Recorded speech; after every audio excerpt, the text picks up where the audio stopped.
True Code, Quality Development. My name is Beatrice Beaubien.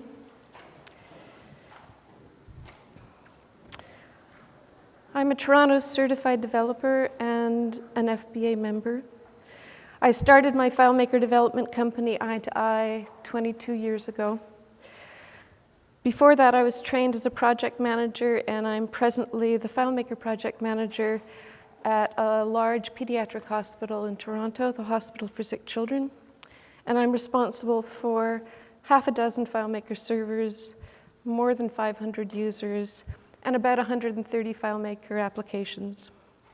I love a lot of things. I particularly love cooking.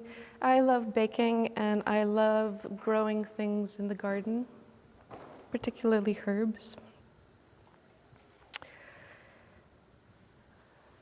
We're going to talk about delivering quality. We're going to talk about user-defined criteria and how to get there, and how to track quality throughout the project. We're going to spend some time describing how to prevent processes from getting hijacked by a focus on technology. Attention to the user's needs. This helps keep the technical aspects in perspective. And the seductiveness of coding can become a means in itself, and here is what I mean by that. The tools we have available to us as FileMaker developers are constantly expanding and becoming more powerful. We have more integration. The speed of coding has increased. Visualization of code is getting better and better, and the list of this is getting longer and longer. Becoming familiar with the scope of FileMaker's capabilities gives us a sense of the power of the platform. Keeping up with and exploiting the changes introduced every year is gratifying. We can't, however, lose sight of the fact that this is an investment of time, and we tend to place a very high value on the things we spend the most time on. And when we focus on staying current or just trying to keep up, inadvertently we can lose focus on other parts of the development project. We can lose sight of the ultimate goal. That goal is to deliver what the user needs in a way they can use. In his recent book, Deviate, the scientist Bolato says it succinctly when he observes, "It's how we direct our attention that determines how we engage with our work." So it helps to be a generalist, and this might be a radical concept, but it helps to be a generalist in developing apps. You have to pick up the many gauntlets. Gauntlet number one, the tools of creating the app, the scripting, calculations, layouts, relationships. The second gauntlet is the tools for deploying the app, integration, security, servers. But also the third gauntlet, the tools of delivering quality in the apps, user experience approaches, and the testing strategies. So it seems trite to say it, but it's true. The user is not interested in how the application was developed, nor what technology was used. The only thing that matters is that it provides them with a way to get their work done. So while being knowledgeable on how to accomplish the coding tasks is fundamental to our work, it is just one part. What is also significant and more significant in ensuring quality development is how it suits the user. So user-centric design is no less work than being competent in programming the application.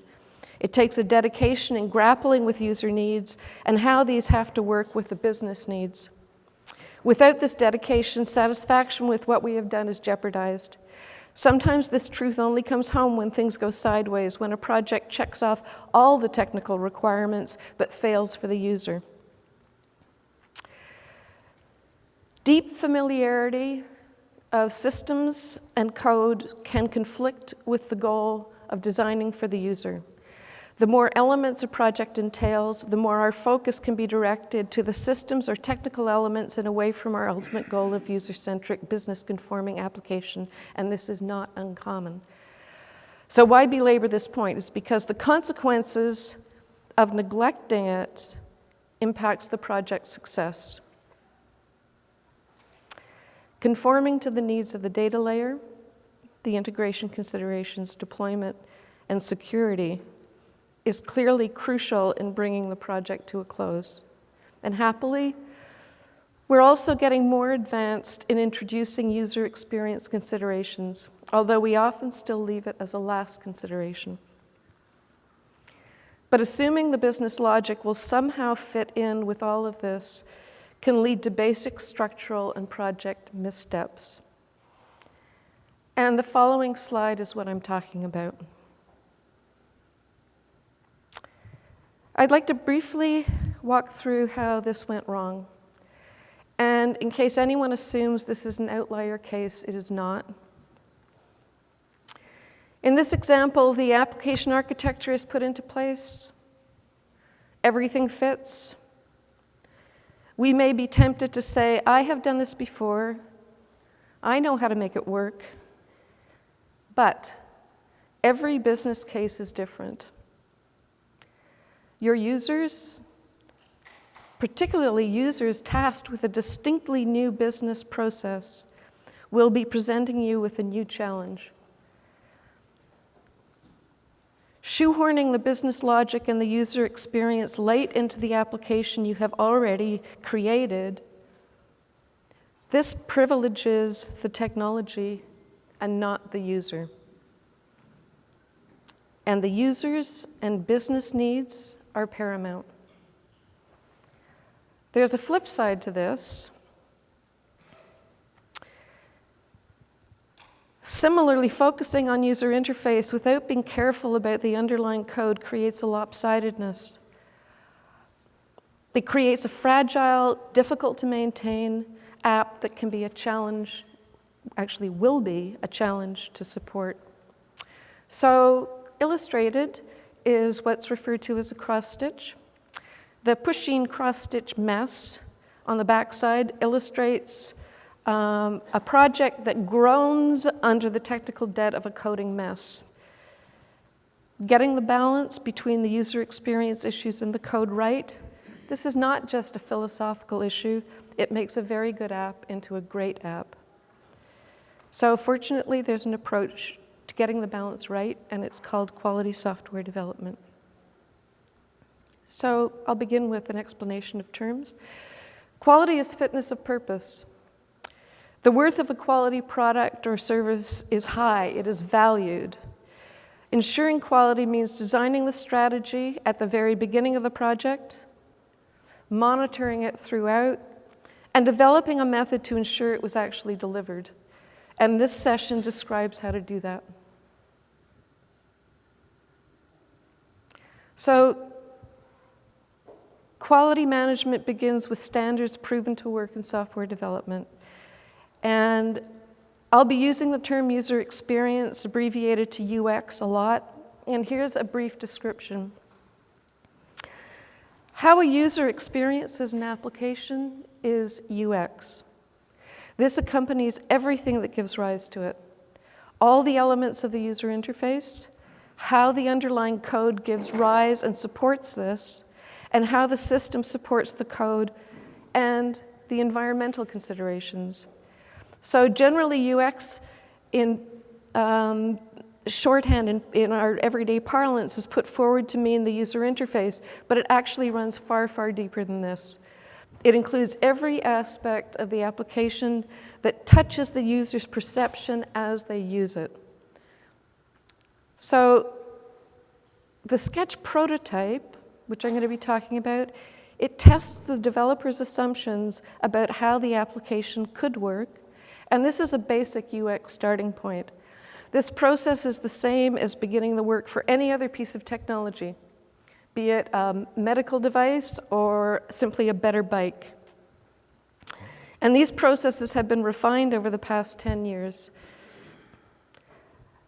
Another term I'll give a little bit of background to is Agile.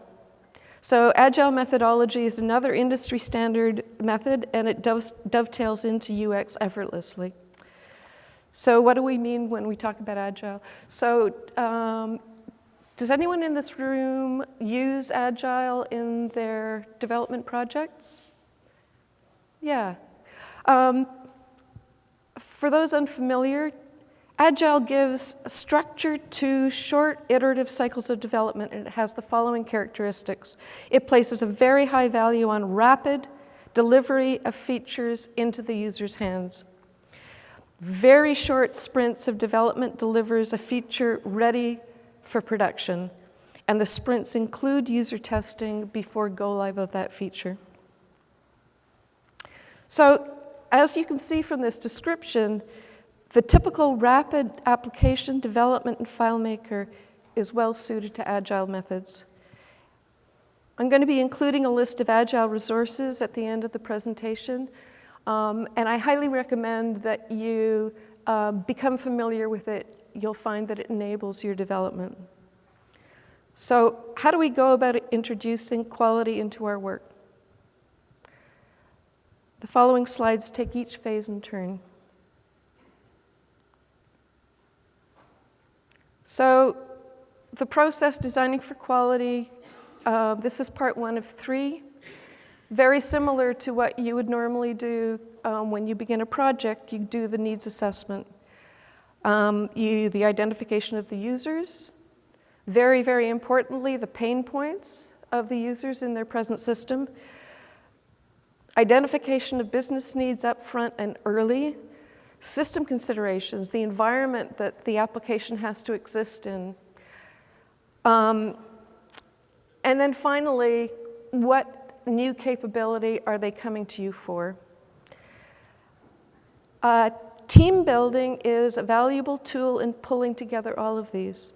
It makes all the work more effective, and it lays the essential foundation of communication, of trust, and of openness.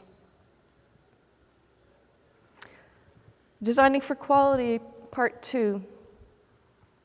Sketch prototype development. This would be referred to as the ideation phase, when we're thinking about it, when we're generating ideas. The user experience factors are considered.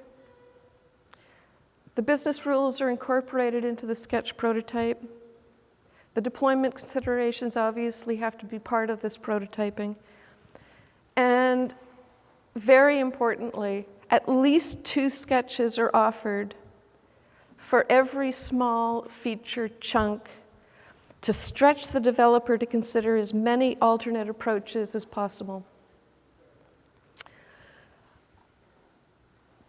These prototypes, sketch prototypes, are then subjected to the test criteria. I'm going to go into the test criteria in depth because they're the foundation of the quality assessment.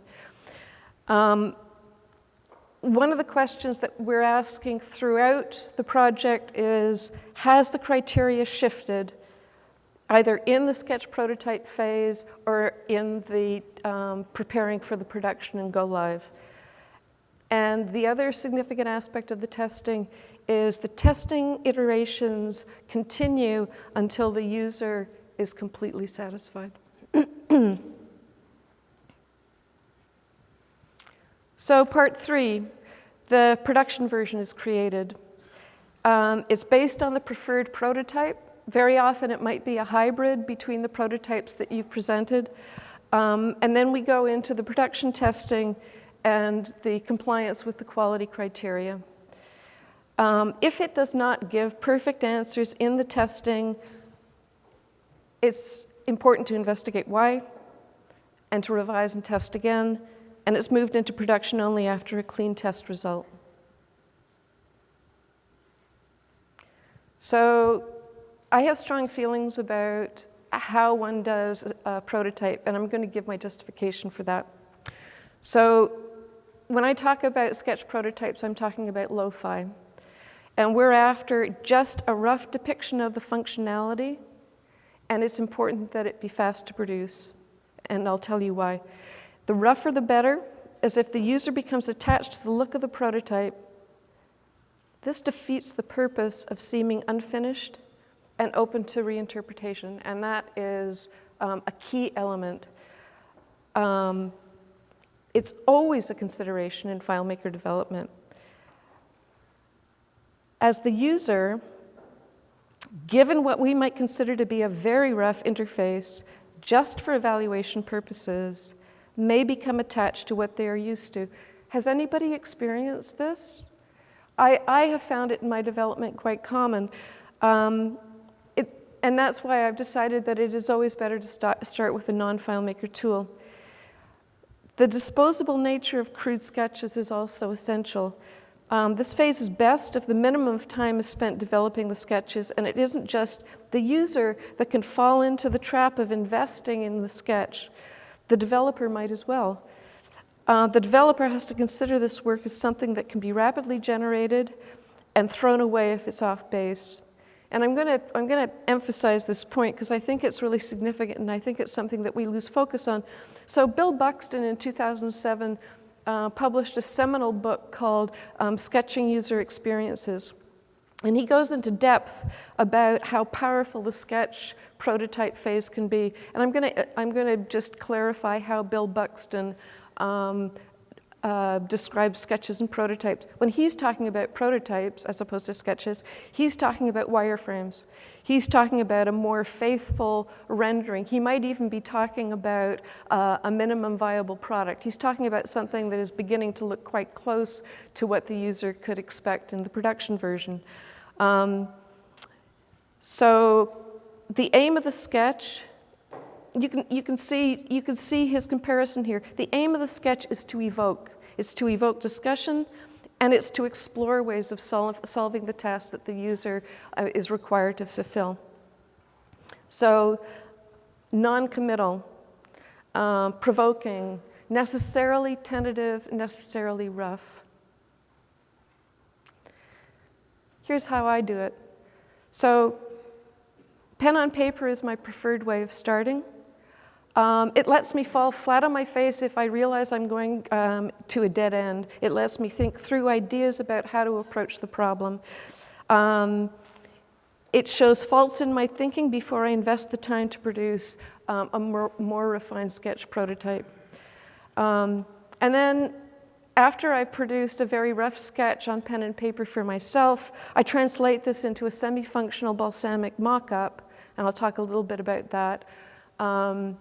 As the later phase, and it's this phase that's handed to the user, and this rough balsamic mock-up sketch is there to assess whether I have understood correctly what the user is up against.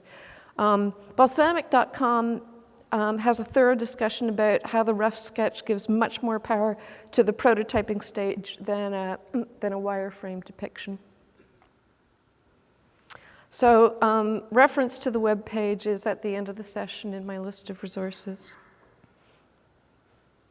Does anybody use balsamic mock-ups in the room? Yay! Excellent. Okay, deep dive. This is a real-world example of how using prototypes and developing quality in a project is put into practice. So, very briefly, well, hopefully very briefly, this app was requested by a program coordinator who manages 250 nurses in 4 clinics.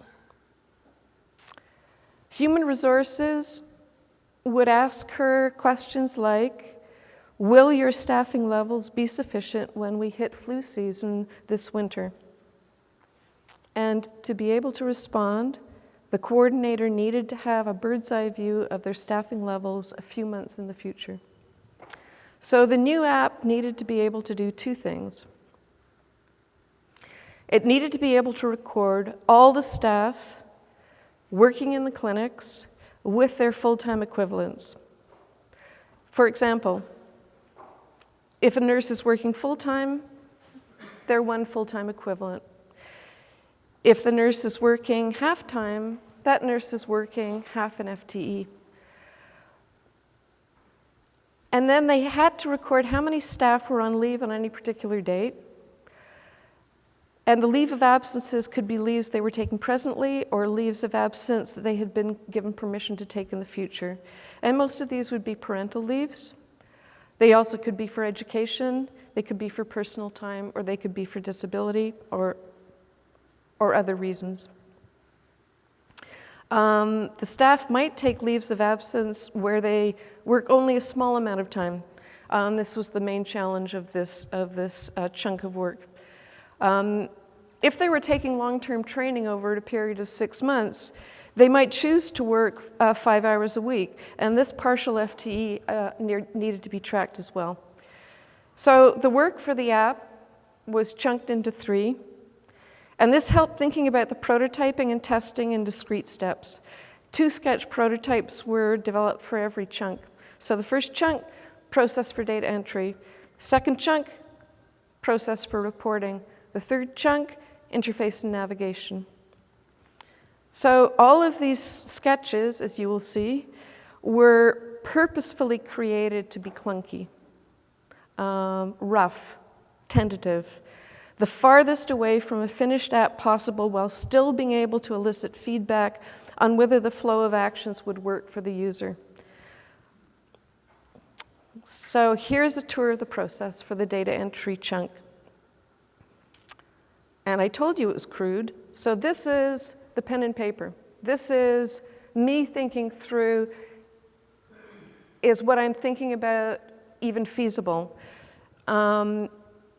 So the first attempt, or the first layout was self-evident, fairly easy, the one at the top.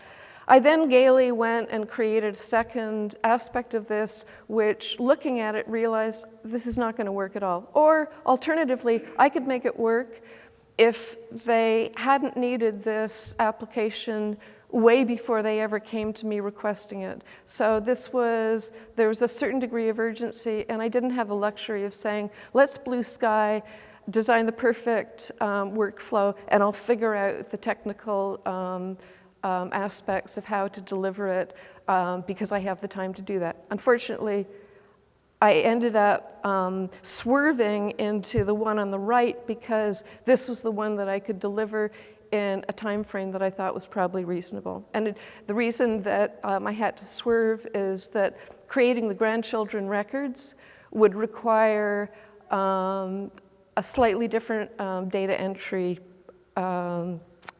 process. So this was for me. This was for me to try and understand this is what I'm going to present to them. And from this, it went to balsamic mock-ups. This is a balsamic mock-up sketch. It's actually even too, I would say it was too finished for what I'd like, but this had to do. I'll explain in a little bit of detail what's happening here. The pink button in the middle right is to bring the user to where they can enter in the FT units for the leave, if there is one, without them having to leave the staff detail layout. And the little pink button on the left is to get them right into the leave of absence record so they can mess around as much as they want and change almost any aspect of that leave of absence. So in balsamic mockups, you create buttons. And that button, these are PDFs, that button will lead them to the second stage in their journey through the workflow. So they click on the little pink button in the middle right, and it leads them to the pop-up on the same layout, and there they can enter in the full-time equivalents for the leave of absence. If instead, I'm going to go back to the staff detail overview, if they click the button on the far left, they're brought to the leave of absence where they can mess around with anything. They can enter in any changes with the end date, start date, FTE, and it's only on this layout that they can add supporting documents from the doctor, from whatever document source they need to report on this leave of absence.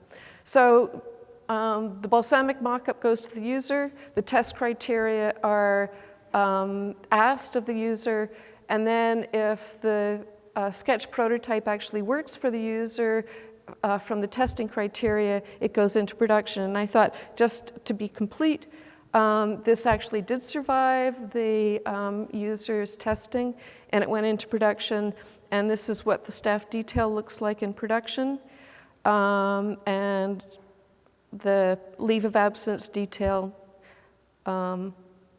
here.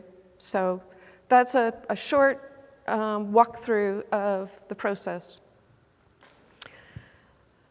So when I talk about testing criteria, I am talking about very, very specific questions. And these are really the foundational aspect of assessing whether you've delivered what the user wants. So the development of the testing questions, they have two roles. They're used for the sketch prototypes to make sure that we're on the same track, or I should rephrase this. They're asked to make sure that there is nothing that I, as a developer, have missed or misinterpreted when the user has presented their use case for the application. So I am not asking these questions to affirm my work. I'm asking these questions to see whether I've missed anything. So the two roles, the prototype testing and the getting ready for the production and go live. Did we show in the prototype that the accommodation of the required workflow was delivered? Was the required data captured? And does it work for the user? And then when we go into production, there's a British expression that says there's many a slip between the cup and the lip, simply because the sketch prototype fulfills the testing criteria. That does not mean that when you're testing in production, everything is hunky-dory. Things may have shifted, things may have changed, or simply the transition from one technology to the delivered technology may have missed something in the translation. So did the understanding of what we thought we had to do, did this transfer into the production version? Another important testing criteria.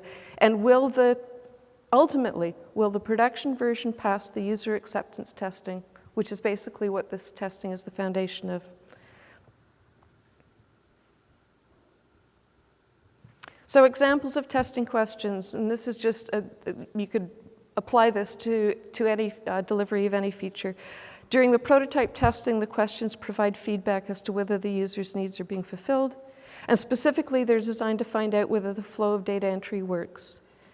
In reporting, you're also asking whether the data that you're presenting them in the report is comprehensible. And what I have discovered is this is not always a given. Simply because we think that we're translating in a report to what the user can find useful, they will very often look at, well, not very often, but sometimes look at a report and say, I can't interpret this. And it's important to know that up front.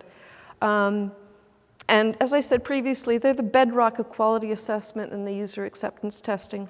So we need to know how the proposed solution may have failed. And this is actually one of the most important aspects of going through the testing process.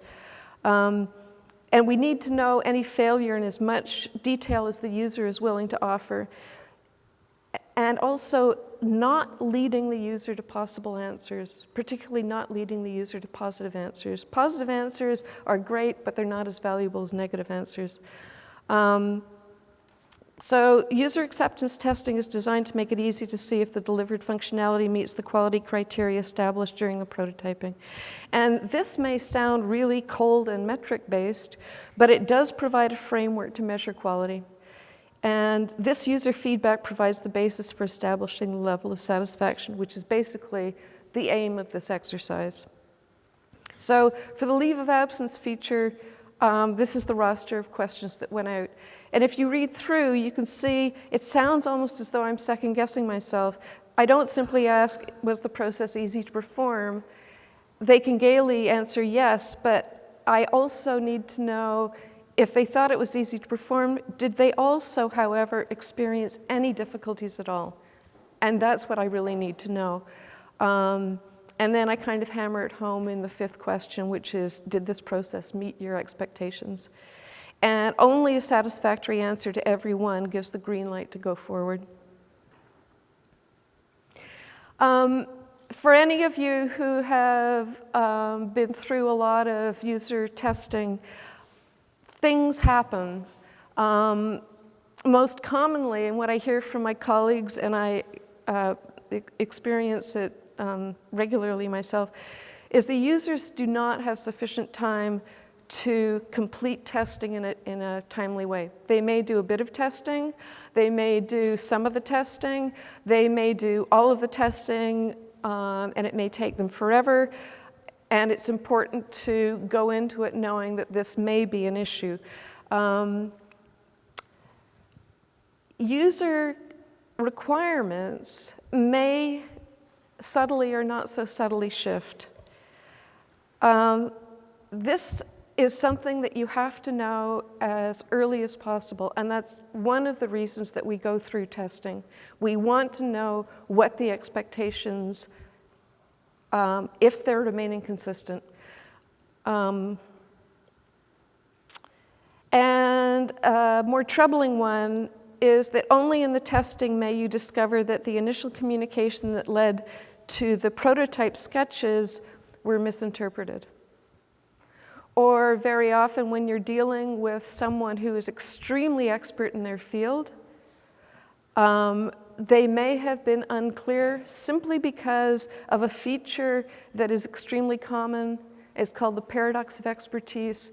Users who are extremely experienced in what they're doing may paradoxically find it extremely difficult to communicate exactly how they go about their workflow. So in either case, no matter what the problems, the testing still has to deliver a perfect result, and no matter how many iterations it takes. So code that delivers quality. Designing the right testing questions makes it easy to measure quality, and that's why it's important to spend time on developing the questions. They need to be granular enough that approval is easy to assess. Yes or no answers provide a checklist. Yes is great. No, it's actually important. If the answer is no, it's really important that the user engage with more detail. Simply a no is problematic for the developer. Reducing satisfaction to a score does give a bird's eye view, particularly if you're going through different iterations and you're comparing the testing results from one iteration to another. And users are always invited to provide a narrative, but this is obviously contingent on whether they have enough time to write anything. So code that fits the users, that is the aim from the beginning to the end, and it's the bedrock of user satisfaction. So John Sindelar presented ideas about delivering features in his DevCon presentation in 2017. And one of the really useful ideas was to start with building a hub of functionality, which is the core. And this may not seem to have an awful lot to do with what I've been previously talking about, but it makes everything easier. So you start with the hub, the core. This is tested, it's brought into production, and the subsequent phases are added as spokes to this hub. And I've been using the hub and spoke method ever since I came back from DevCon in 2017, and I can say that it does deliver solutions into the hands of the users in a more timely way. It encourages them to participate in the development in a more engaged fashion, which is like gold, and it fits very well with that Agile methodology and the UX that I've been talking about and the testing. So periodically assessing and reassessing the approaches that we take in a project with feedback from the users results in a fail early and fail fast approach that works. It leads to better results than if we invest excessive confidence in our technical savvy will guarantee a great delivered app. The most advanced expertise will not save a project that lacks attention to quality criteria and does not invest effort in meeting them. And I think everybody can identify, hopefully, with my next slide. So experience teaches us the truth behind this graphic. The rake head encounter often arises because our work is focusing on a selective aspect of the project, and that aspect is often technical. And no matter how advanced our skills are, the possibility of encountering the rake is always present. And the more experienced we are, the more it hurts. So paying attention to quality criteria throughout a project helps avoid the painful rake head encounter. So A great deployment of your app depends on the steps you take at the beginning of your work. The coding may be the sweetest part of the work. It certainly is for me, but making sure it's on target makes it even more satisfying. If you start with planning for quality, the likelihood increases that your users and the business will be satisfied with the result. Increased communication, enhanced discovery of needs, refined design, all of these direct your coding to deliver a solution that fits. So here are the resources that I recommend if you're unfamiliar with them. The UX books that I'm showing really give you a powerful way of entering into the sketch prototyping phase or process. The second from the bottom is Bill Buxton, Sketching User Experiences, and I highly recommend it. I've also included Caroline Jarrett, that's her tag on Twitter. Caroline developed or was in charge of all web data input and output for the government in the UK. She is irreverent, she is experienced, and she's not afraid of calling out practices and of emphasizing great practices. So I highly recommend following her. I believe she's now semi-retired, but she is no less irreverent and valuable. Here are some UX aggregate websites.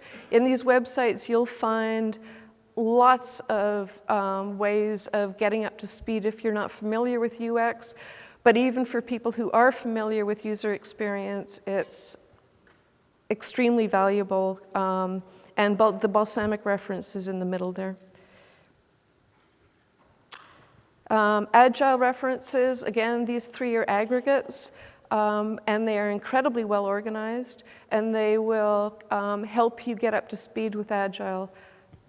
And then finally, I would like to give a shout out to Tom Fitch, because I was completely unfamiliar with what the last frame of my first graphic meant. I thought it was reasonably amusing, but there's actually such a thing as rubber duck debugging, and Tom brought our attention to that in one of the forums. I'd like to mention some design sessions at DevCon this year that if you're interested in design, this may be valuable to you. When the videos come out, check out Matt, Mark, Alexis's, and Chi and Esther's sessions. Very valuable thinking about design and delivering quality and design to your user.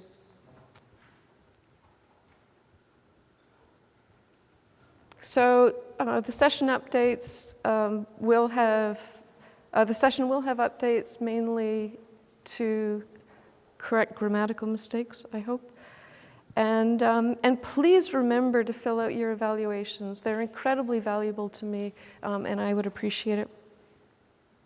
So if you have questions, please use the mic for the folks back home. And I'm not even sure where the mic is.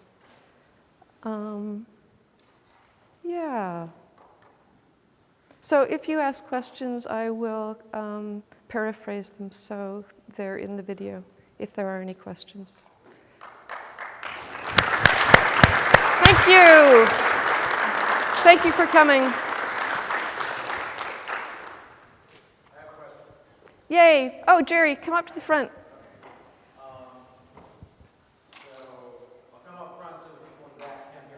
Yeah, perfect. So, do you have any recommendations for getting users to actually test? So, at the beginning of a project, I give the estimated timelines, and I emphasize and I re-emphasize that the timeline is contingent on what I try to give generous time for testing after consultation with asking the users what they think is reasonable.